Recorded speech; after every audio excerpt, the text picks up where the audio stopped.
Dans les titres de l'actualité ce soir sur Canal 3 Bénin, la fête des religions endogènes. Nous irons au-delà des manifestations pour vous proposer une série de portraits sur des divinités que renferme le patrimoine vaudou. Mais nous commencerons par un sujet magazine sur la fête de la lumière ou le christianisme chez les adeptes du culte Trompetodeka Alafia. Il s'agit d'un ensemble de cérémonies qui marquent chez les adeptes de cette divinité le début de la nouvelle année. Le document portera les griffes de notre équipe de l'antenne régionale Zoukoline.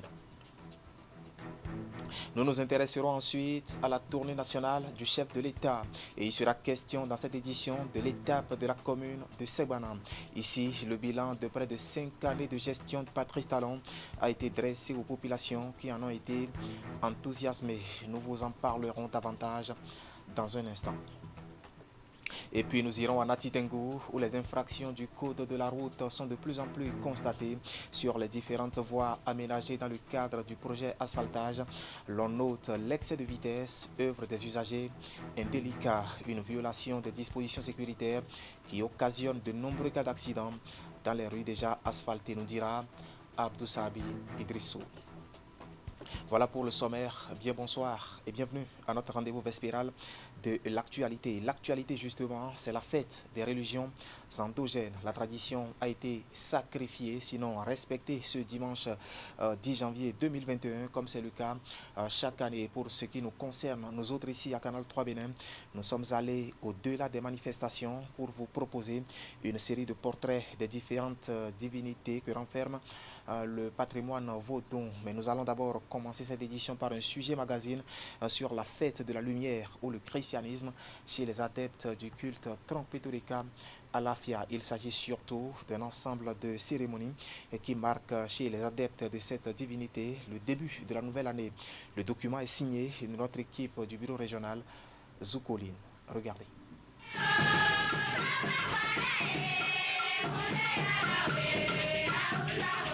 Des chants en l'honneur du vaudou Trompetodeka Alafia.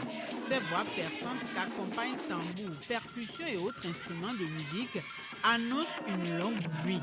Christmas chez les adeptes du vaudou Trompetodeka est une manifestation qui se déroule le 24 décembre de chaque année. Nous sommes à une cérémonie qu'on appelle communément Kwepipe, en français fête de la lumière, instaurée par Sa Majesté et le vénérable, le prophète Papa Khossou Tchédi Dandan I. C'est l'esprit trône même qui lui a révélé que tous les 24 décembre, il a un esprit qui quitte de l'est à l'ouest. Le catholique. Qu'est-ce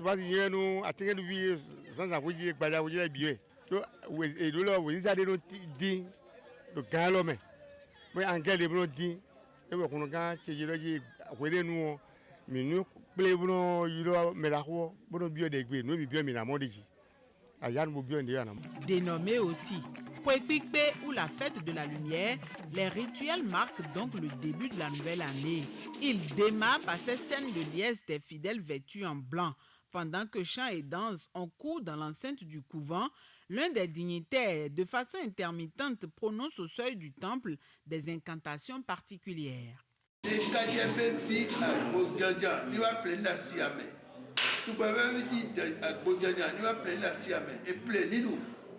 Arrive ensuite le moment où, sur indication de ce dernier, chacun des fidèles allume une bougie. En file indienne, ils prennent alors la direction d'un endroit connu d'avance. La procession s'étend sur tout au plus 2 kilomètres.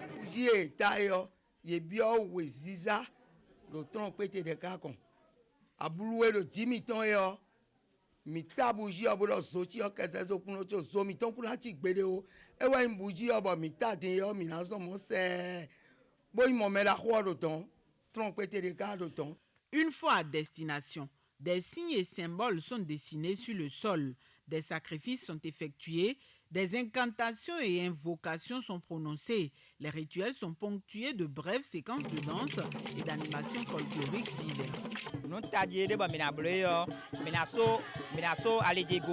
Nous allons faire essentiellement le sacrifice à l'Edigou, ensuite prier et faire la consultation pour avoir le signe prévisionnel de la nouvelle année. Je suis sûr que le signe que nous aurons sera un bon signe qui nous aidera à réaliser tous nos projets. Après ces manifestations, sur le moment de la consultation, 2 filles vierges à tour de rôle portent de leurs 2 mains les noix de petits colas vers les 4 points cardinaux avant de les jeter au sol. Le message est alors décodé et expliqué. Les convenances, interdits et précautions à prendre pour la nouvelle année sont mises en exergue. 2 tranches de la noix de cola sont ouvertes et les 6 autres sont fermées. La signification, il y aura du bien dans cette année pour les hommes et femmes, les animaux et même les plantes. Il va beaucoup pleuvoir. Cérémonie à faire dans ce cas. Donner la force à l'esprit tronc. Faire le bain à l'esprit tronc en lui offrant ce qui est de sa volonté. Que les bénédictions soient.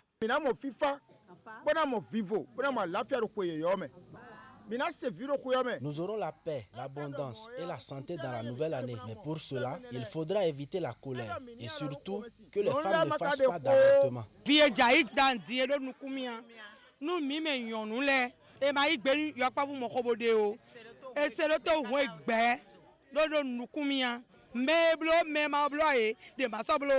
Avant de clôturer la nuit de Christmas, les fidèles aspergent leurs têtes et leurs pieds de décoctions diverses. Ces bains mythiques permettent de se libérer des mauvaises ondes, d'entrer pur dans la nouvelle année.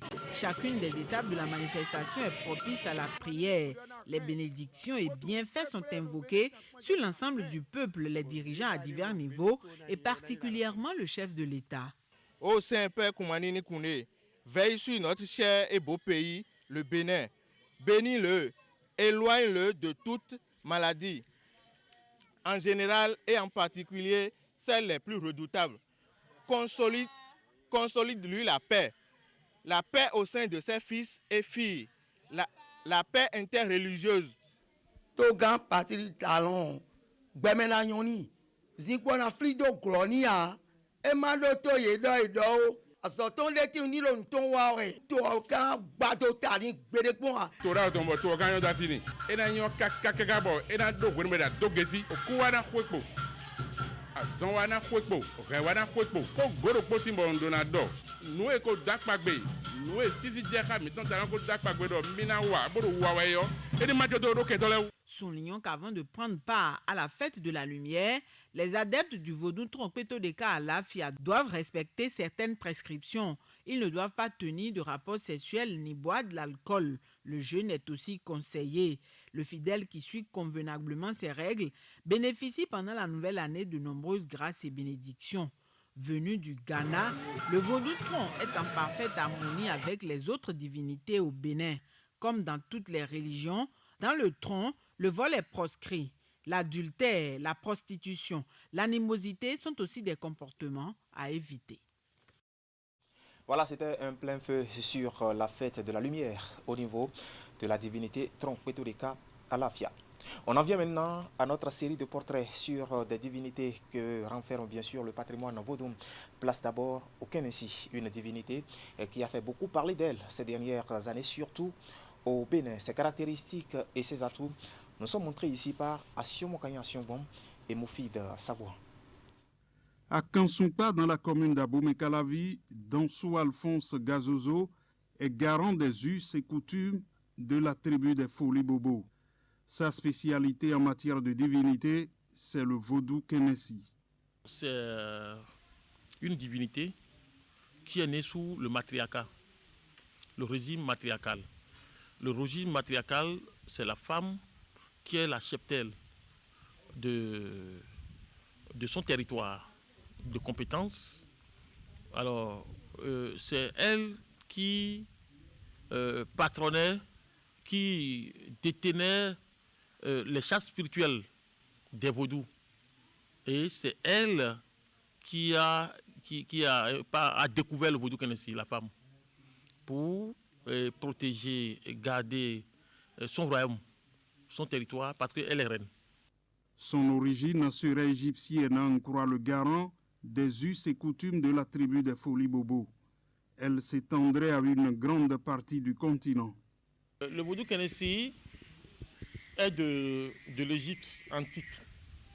L'Égypte antique de la Nubie, ça couvre les régions de Grand Lac, en passant par aujourd'hui le Bénin, sur ce territoire, le Mali, jusqu'en Afrique du Sud. Comme la plupart des divinités du Bénin, le vaudou Kenessi est bienfaisant. Et au-delà de tout ce côté bienveillant, la divinité est à la base de plusieurs connaissances. C'est un vaudou qui fait du bien, des merveilles. Même ça permet de savoir ce qui se passe dans l'espace, dans le vide universel. Ceux qui détiennent la charge de vaudou Kenessi en savent quelque chose. Ça permet de faire des découvertes. Celui qui détient la charge de vaudou Kenessi peut agir sur des kilomètres, des milliers de kilomètres pour changer la vie de quelqu'un qui est dans la détresse à une vie positive. C'est avec Kenessi. Le vaudou Kenessi, selon les dignitaires, aide les couples dans la procréation. Il protégerait aussi celui qui a recours à lui et débloquerait des situations difficiles. Dansou Alphonse Gazozo assure que le vaudou Kenessi peut aider les hommes à vivre en harmonie. Toute une richesse culturelle donc. Nous allons rester avec nos deux reporters, Asiongo Kanye Asiongo et Moufid Sagbohan, mais changement de divinité cette fois-ci. Allons maintenant à la découverte du vaudou Ogou. Regardez.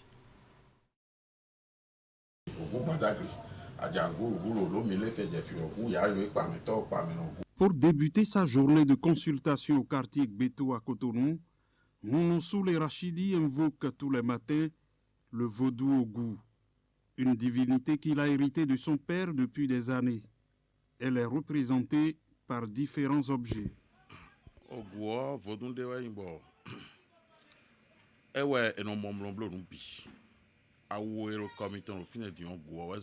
C'est vaudou Ogou qui permet de faire toutes choses.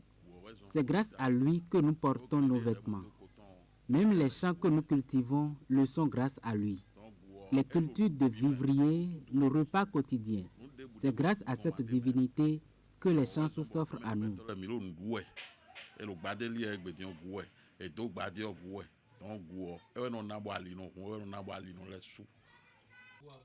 À quelques kilomètres de là, ici au quartier Zogo, un dignitaire du culte Ogou, Bokon Faton, lui aussi fait ses rituels quotidiens comme lui impose la coutume.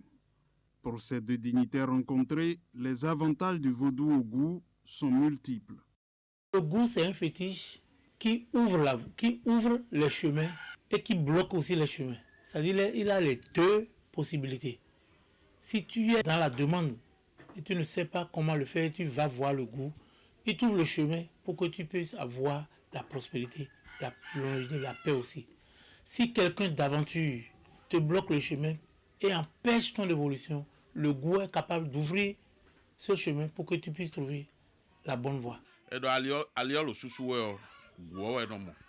Lorsque nos chances s'amenuisent, il faut lui faire recours, faire des prières. Les riches, les patrons, les personnalités doivent leur situation et leur position au bienfait du vaudou Ogou.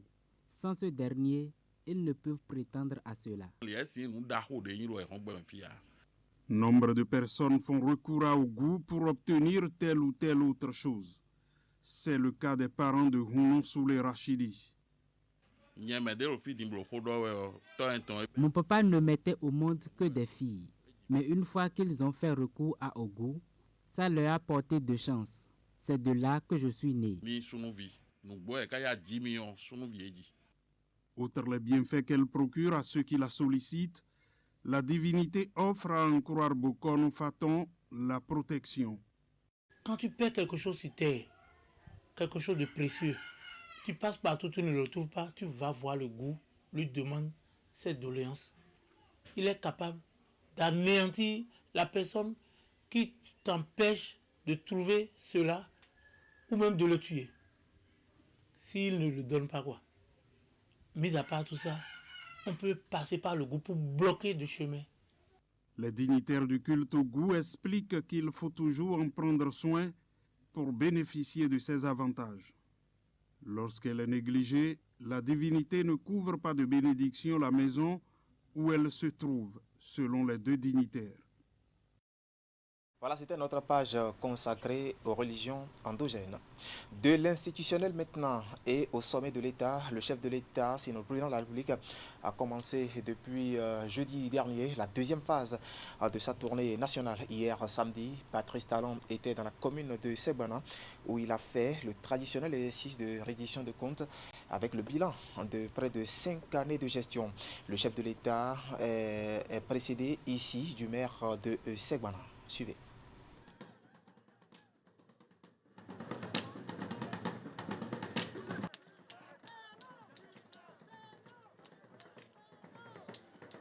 Notre commune n'a pas été oubliée dans la mise en œuvre du programme d'action du gouvernement. En effet, nous pouvons citer, sans être exhaustifs, la dotation des écoles en cantine scolaire, sans oublier les divers acquis techniques, financiers et matériels au profit des producteurs et des éleveurs. La réhabilitation et l'équipement du centre multimédia de Segbana afin de faciliter les recherches aux apprenants. La réalisation du système d'approvisionnement en eau potable multivillageois à Serebani qui est en cours de réalisation. L'aménagement sommaire et la maîtrise d'eau de 25 hectares de bas-fonds à Bessaka au profit des riziculteurs de la commune de Segbana. J'ai demandé à mes concitoyens qu'il faut qu'on fasse des efforts pour pouvoir réaliser toutes ces choses-là. Et en effet, les uns et les autres sentent dans leur poche, sentent dans leur maison que c'est un peu dur. C'est un peu dur, mais nous avons les cantines scolaires. La moitié des écoles du Bénin disposent de cantines scolaires. Plus de la moitié. Je n'ai jamais vu. Et bientôt, ce sera toutes les écoles publiques du Bénin. L'eau a avancé très vite pendant les 5 ans. Et bientôt, tout notre territoire sera connecté à l'eau potable. Avec le rythme auquel nous travaillons désormais. Avec l'argent que nous économisons désormais et qui nous permet de réaliser ces choses-là. Ce changement, cette richesse subite, qui provient simplement de nos efforts, de nos impôts, de l'argent que les uns et les autres mettent dans la caisse de l'État. C'est avec ça qu'on construit la route, un peu partout.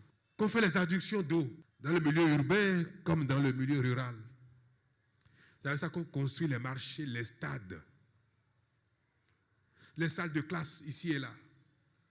C'est avec ça qu'on va faire très bientôt cette couche de roulement sur cette voie. Qu'on va relier Segbana à Kalalé Niki par le bitume. Qu'on va réaliser l'ouvrage de franchissement sur la Sota.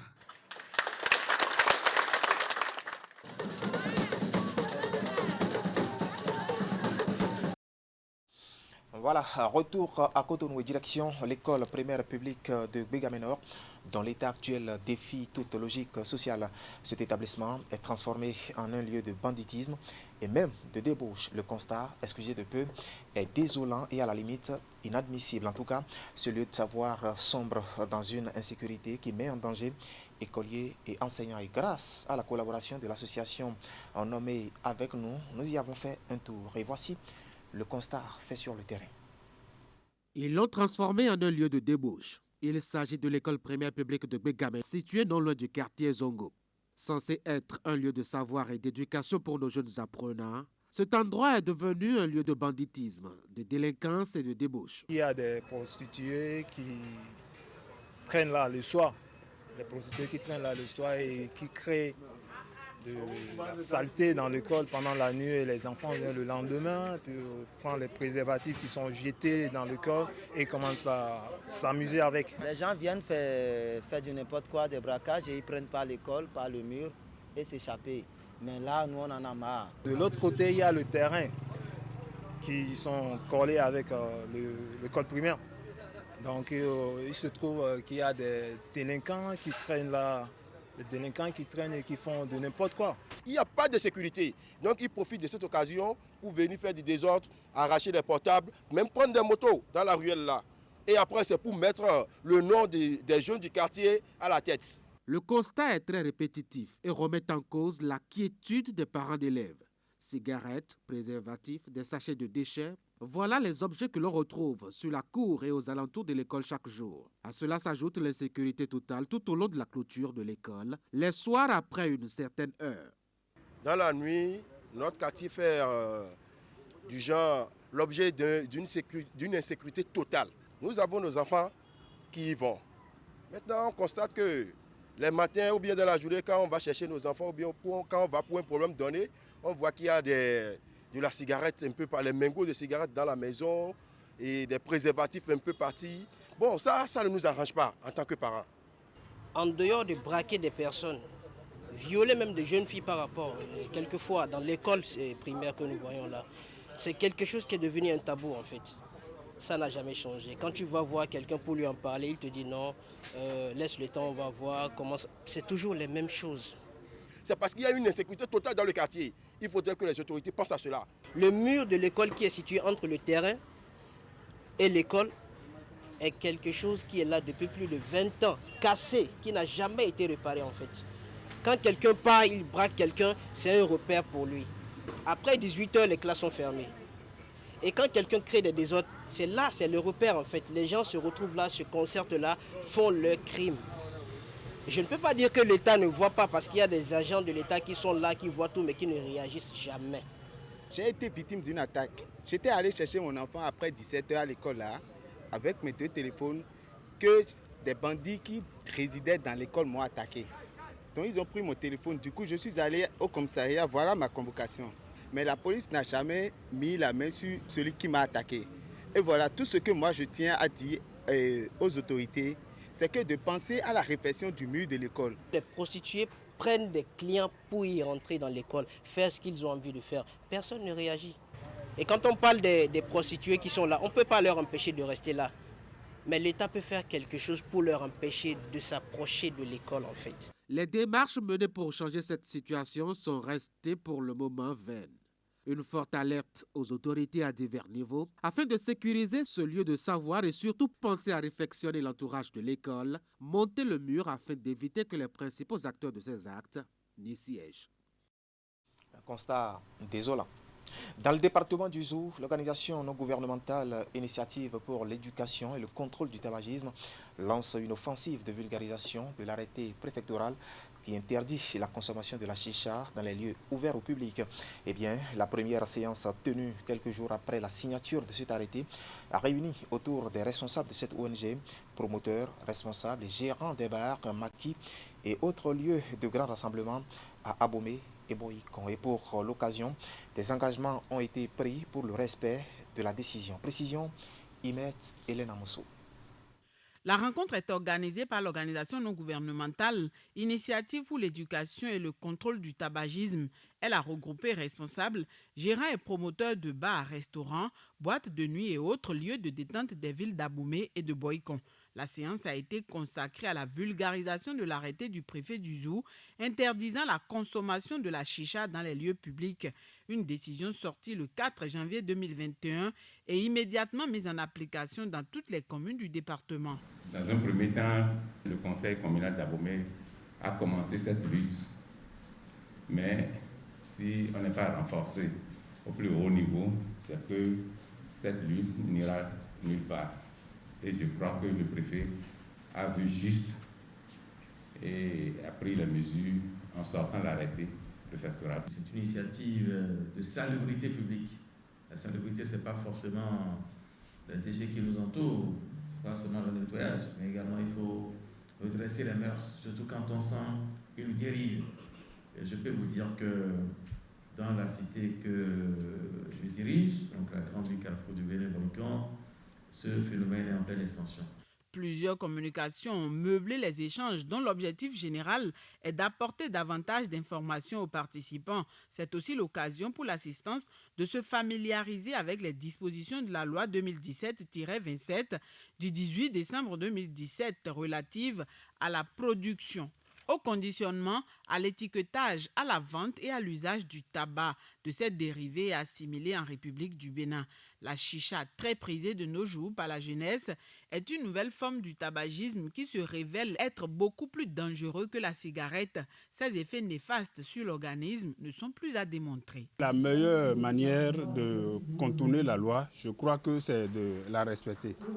Donc aujourd'hui, l'essentiel, c'est commencer déjà par sensibiliser nos clients. Aujourd'hui, nous sommes venus à la sensibilisation. On est plus imprégné des dangers causés par la consommation de ce produit qui est un dérivé du tabac. Quiconque pris en flagrant délit d'usage de tabac et de cette dérivée est assimilé dans les lieux à usage collectif visé à l'article 4, ce que je vous ai lu tout à l'heure, dans la présente loi, est passible d'une amende de 10 000 à 50 000 francs. Il a dit que c'est trop faible, ces choses-là. Mais ce que moi je peux faire, c'est de fermer. Là où ça se passe. J'ai le pouvoir de fermer temporairement ou de façon définitive l'établissement. De cette rencontre, les promoteurs, gérants et responsables de bars, restaurants, maquis et autres sont repartis aguerris, déterminés à mener la lutte contre la consommation de la chicha à travers la sensibilisation des clients.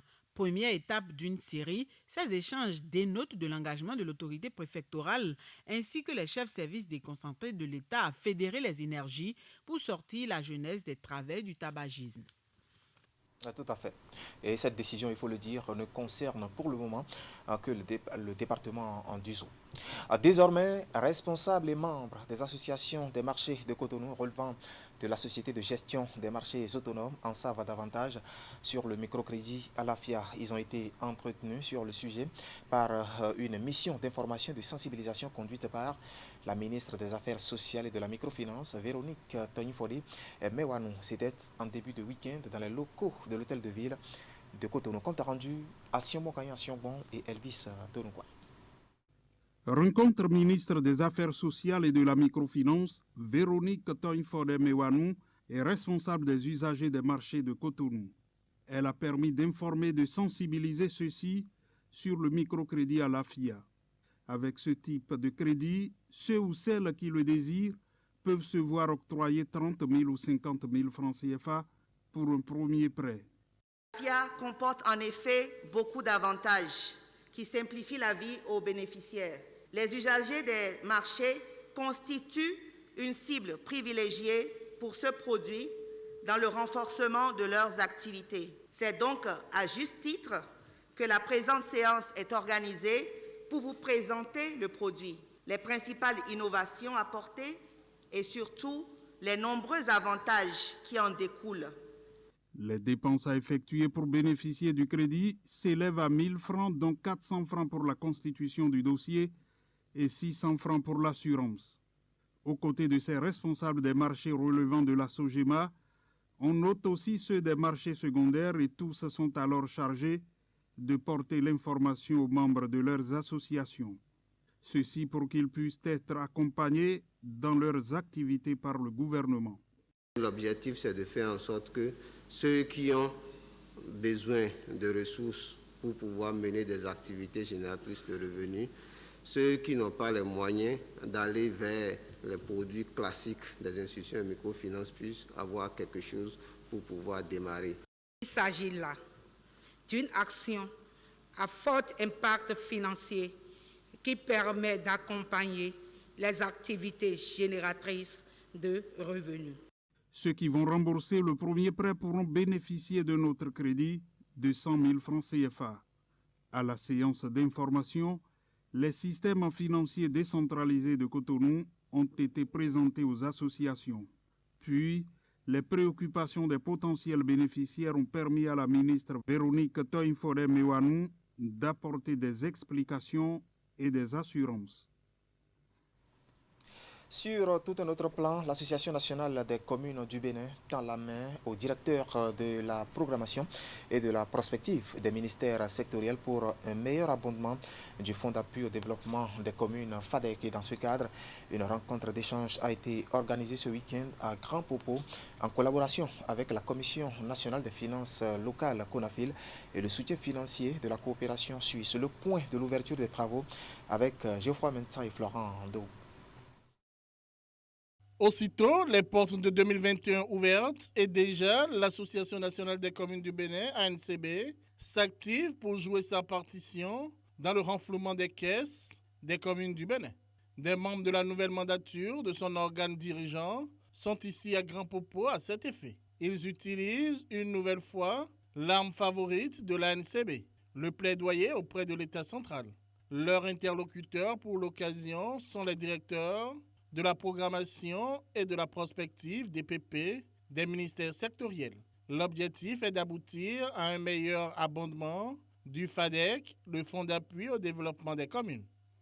C'est pour nous un plaisir de vous voir autour de nous, de vous recevoir dans la cité balnéaire et de partager avec vous tout le plaisir que nous offre la nature à Grand Popo.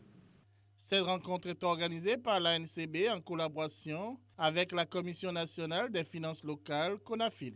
Les travaux seront meublés par 2 communications. La première va porter sur la présentation de l'état des lieux du transfert des compétences et la seconde sur les attentes de l'ANCB vis-à-vis des ministères sectoriels. Il s'agit donc de voir avec vous, DPP ici présents, non seulement les modalités d'un transfert effectif, mais aussi d'un rehaussement du taux des transferts dans un processus à court et moyen terme. Mesdames et messieurs, en réalité, la démarche de l'ANCB, au-delà de tout, vise à permettre à notre pays de rattraper son retard sur ses voisins en matière de transfert des ressources aux communes. Dans cette allocution d'ouverture de l'atelier, le président de l'ANCB ne s'est pas fait prier pour faire un appel à l'endroit de la coopération suisse qui, à travers son programme FADEC DDC, finance l'activité.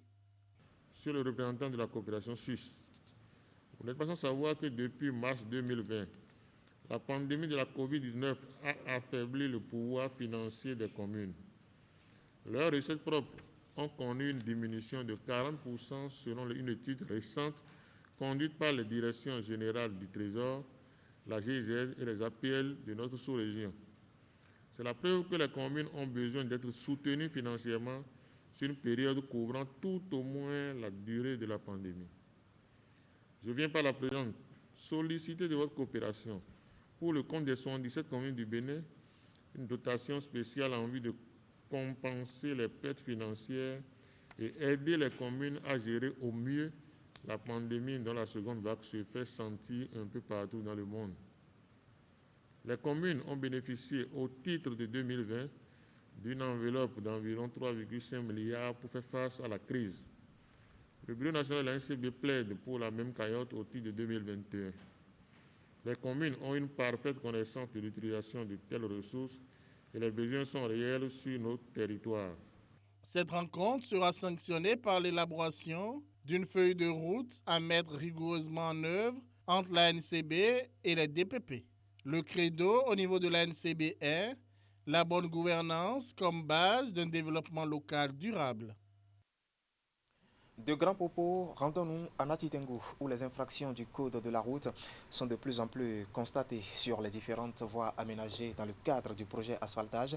Eh bien, l'on note l'excès de vitesse des œuvres des usagers, un délicat, une violation des dispositions sécuritaires qui occasionne justement de nombreux cas d'accidents dans les rues déjà asphaltées. Le constat est signé Abdou Sabi Dressou. Suivez. Pour réduire sensiblement les tracasseries liées au trafic local à Natitengu, le gouvernement de la rupture l'a doté du projet asphaltage. Un projet qui, en plus du bitumage et du pavage des voies secondaires et tertiaires, vise à moderniser les villes bénéficiaires. Il constitue une bouffée d'oxygène pour les motocyclistes. Avant, on ne circulait pas librement, mais aujourd'hui, on a constaté que tout est facile. Quand les voies sont aussi bonnes, on roule aussi librement. Le projet asphaltage, ça nous a tellement soulagé sur la circulation. Un soulagement qui contraste avec certaines réalités du terrain. Sur les différents axes routiers aménagés, se développent des infractions du code de la route. Il s'agit de l'excès de vitesse en agglomération, source de nombreux cas d'accidents enregistrés. Après que nos voies qui étaient inadmissibles sont mises au propre maintenant, il y a excès de vitesse dans la ville et à chaque fois, il y a des accidents un peu partout. C'est vrai, on est là, Alpha-Stage, ils nous ont sauvés. Mais actuellement, nous enregistrons plusieurs accidents. Depuis que le goudron a été arrangé, on enregistre les accidents. Il y a même 2 morts. Il y a un enfant qui a quitté à l'école et ils l'ont cogné. Chaque fois, même les gens qui déroulent là-bas en vitesse, ils traversent même la voie. Pour l'instant, les travaux d'asphaltage se poursuivent et les panneaux de signalisation ne sont pas encore apposés. Mais ceux qui sont implantés avant le dit projet ne sont pas respectés par certains usagers qui ont du mal à décoder le langage des panneaux. Les gens ont une méconnaissance de l'application de ces panneaux. À quoi ça rime? Qu'est-ce qu'il faut faire à l'instant T lorsqu'on voit un panneau comme celui-ci, comme le panneau stop? La sécurité routière est la raison d'être du centre de sécurité routière. À Nati Tengu, ce centre appuyé par la police républicaine ne cesse de mener des sensibilisations sur le respect scrupuleux du code de la route, allègrement bafoué par certains usagers indélicats. En temps normal, lorsque vous voyez un panneau stop, vous devrez pouvoir marquer l'arrêt absolu. Il est identifiable aussi au feu rouge qui vous demande de marquer un arrêt. Il y a aussi des marques peintes sur la chaussée, parmi lesquelles nous pouvons voir une ligne qu'on appelle une ligne stop qui joue le même rôle que le feu rouge. D'accord? Qui joue le rôle de panneau stop. Qui joue aussi le rôle d'un agent réglementant la circulation de vue de face ou de dos. Donc c'est de la ligne là que je parlais en fait. C'est sur la ligne 10 continue que vous pouvez faire un dépassement. Et plus après, vous allez voir encore une autre ligne qu'on appelle une ligne d'avertissement. La ligne d'avertissement annonce la ligne continue qui interdit le dépassement. Vu l'ampleur que prennent ces accidents, les riverains demandent aux autorités politico-administratives de réaliser les ralentisseurs pour minimiser l'excès de vitesse. Nous demandons au gouvernement ou bien aux dirigeants de la ville de Natengu de chercher à nous faire les dos d'âne, sinon il y a trop d'accidents.